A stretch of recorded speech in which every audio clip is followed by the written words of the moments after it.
Dostlar, biz Qozon bo'yicha sayohatimizni davom etamiz. Bugun biz Tatariston kitob nashriyatida. Ne uchun kitob nashriyatida deysizmi? Naq mana bu yil Tatariston kitob nashriyatining uyushuviga 100 yil to'la. Masalan, mana bu Chexov hikoyalari. U 1938-yilda bosilib chiqqan. Ham ig'tibor etingizali. Әлеге kitob latin harflari bilan yozilgan. Mana bu o'yinchiq mashinalar kitobi. U 1937-yilda bosilgan. Bek qiziq kitob. U Janni Radarining Zangar o'q sayohati kitobi. Ham uning ichida Janni Radarining qo'l tamg'asi, avtograf bor. U 1969-yilda Qozonga kelgach, onun kitoblarining tatar tiline tarjima etiluvine bek g'ajablangan. Aytganimcha, Tatariston kitob nashriyati 1919-yilda uyusha. Ham shu vaqtdan olib tatar tilinde birsinden-birsi qiziqli kitoblar bostiruvini davom etadi. Kitob kibitlarida nindi kitoblar g'ana yo'q. Qattiq tushli-da, yumshoq tushli-da, rasmli-da, rasmsiz-da, nishka-da, qalin-da. Ammo kibit kishtalarına jetgancha kitob nindi yo'lida ekan? Hozir biz onun bilan tanishirmiz.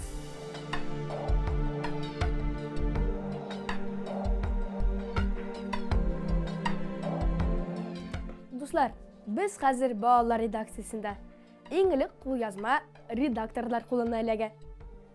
Inji opa, siz narsa ishlaysiz?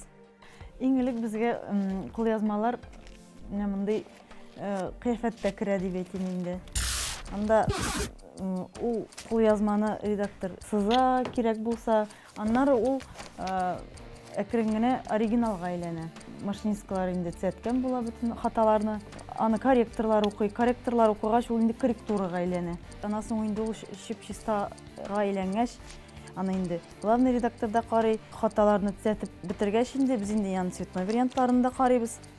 Цветной вариантларын инде алар әзер булгач, алар уже китап кебек әзер булалар, китапка әйләнәләр.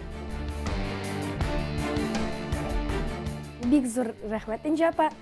Алдагы тукталыш корректорлар янында булачак. Киттек. Нәшрияттәге иң белемле һәм акыллы апалар менә бу бүлмәдә утыралар. Корректор апалар хәтта яшеренеп калган хатаны да табарга сәләтле. Аларга һәр вакыт менә бу өстәлдә ятучы сүзлекләр ярдәм итәргә әзер. Ә безнең китабыбыз Илсия апа кулына килеп эләкте.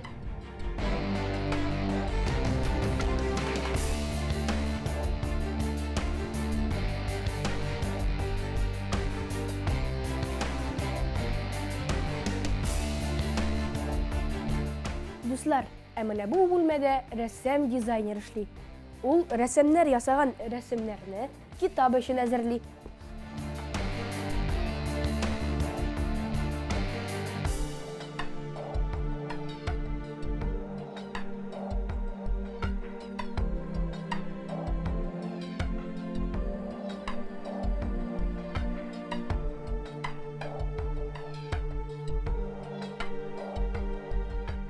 Кул язма һәм рәсемнәр әзер булгач, алар техник редактор кулына эләгәләр.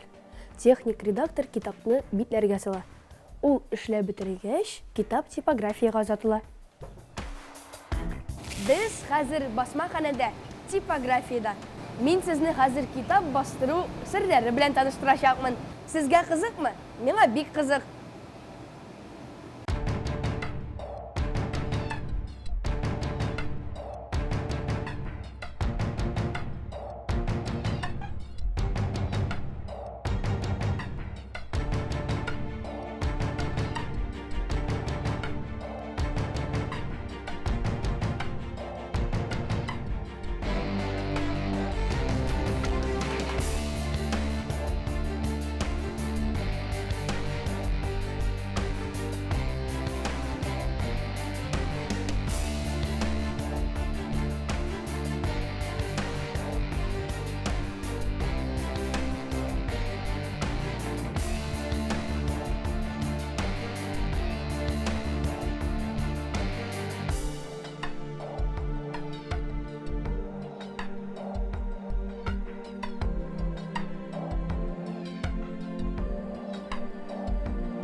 Мин әле генә махсус прибор ярдәмендә сурәтләрнең кәгазьгә дөрес ятуын тикшереп карадым.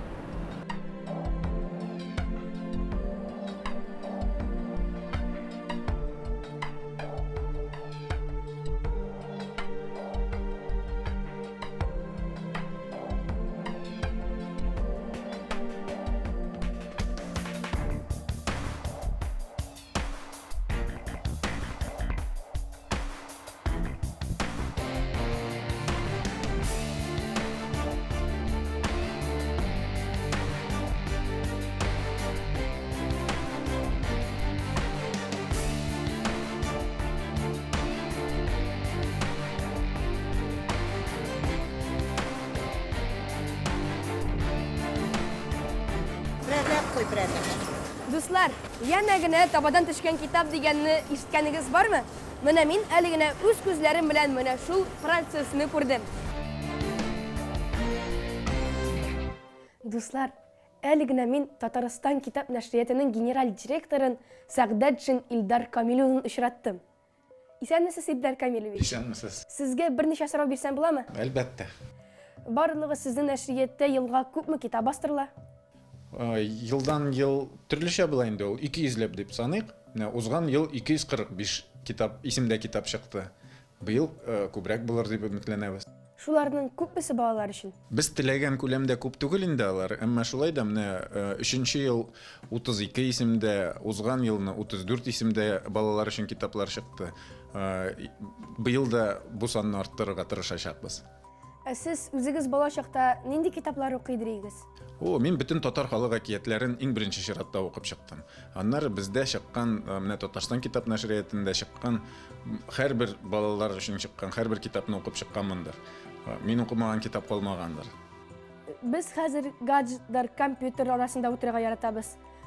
Китапны ничек яратып була? Сез безгә берәр киңәш бирә алмыйсызмы? Без шуны истә тотып, бүгенге яшьләр күбрәк интернет, компьютерлар, телефоннар, айфоннар белән файдаланырга яратканын истә тотып, без менә аудио китаплар дигән әйберне чыгара башладык. Бу ул безнең сайтта tatkniga.ru сайтында кирип, аны рәхәтләнеп бушлай тыңлый аласыз һәм үзегезнең компьютерыгызга йөкләп аласыз. Үзегез теләгән җирдә аннары рәхәтләнеп шуларны тыңлый аласыз. Алар арасында безнең Тукаебызның Суанасы, Шүрәлесе, балалар өчен шул ук әйткәнемчә 22 сәгатьлек татар халык әкиятләре бар. Рәхәтләнеп кирип карагыз, тыңлагыз. Бик зур рәхмәт сезгә, Илдар абый. Без сезне нәшриятның 100 еллык якынлашып килүче юбилее белән котлыйбыз. Рәхмәт сезгә дә, бик зур рәхмәт. Китап типографиядә бастырылгач, киле нәшрияткә кайта. Ә нәшрияттән инде ул кибетләргә озатыла. Дуслар, мин сезгә бүген үк китап кибетенә барырга киңәш итәм. Туган як тарихын өйрәнегез. Сау булыгыз.